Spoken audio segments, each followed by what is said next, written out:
Hello, and welcome to Olive Social. In this video, we're going to cover how to set up and use your handheld gimbal to capture your own interaction footage. So let's get rolling. First, before we power on the gimbal, we need to make sure that it's properly balanced for your mobile device. It is very important to keep the device powered off for the next few steps. Place the stabilizer upright on a solid surface, and place your mobile device between the rubber grips on the top of the handle. Next, we'll need to loosen the arm of the gimbal by turning the silver knob on it counterclockwise. Once it has been loosened, you can adjust the arm length of the phone holder. The goal is for your mobile device to balance horizontally on its own. Once you've found the correct balance, turn the silver knob clockwise to lock it in place. If your device requires further adjustment, you can slide the clamp holding the phone up or down with some slight pressure to even out its weight. Once your device is sitting horizontally on its own, you're ready to move on. To power on the stabilizer, press and hold the power button until the three lights to the top right of the handle light up, then let go.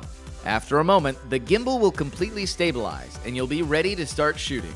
You can either use the default camera app on your mobile device, or you can download the DJI Go app. Either way, you're all set to start shooting some awesome interaction footage. You'll inevitably have to recharge the battery at some point, so let's go over that process to make sure you never run out of juice. The device is charged simply by plugging a micro USB cable into its handle and connecting it to a power source such as a USB wall adapter or a computer. While charging, the three lights on top of the handle will steadily flash white. Once it's finished charging, these lights will remain solid white. You can check the Osmo's power level by tapping the power button once. Next, let's go over the main features of using the handheld stabilizer.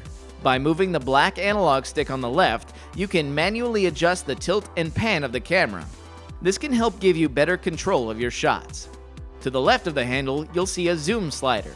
If you are using the DJI Go app, you'll have the ability to control your camera's digital zoom function. Alright, now you're ready to get out there and start shooting like a pro. If you have any questions about shooting video or about Olive and Olive Social, just give us a call at 1-888-628-9691 or visit videosbyolive.com.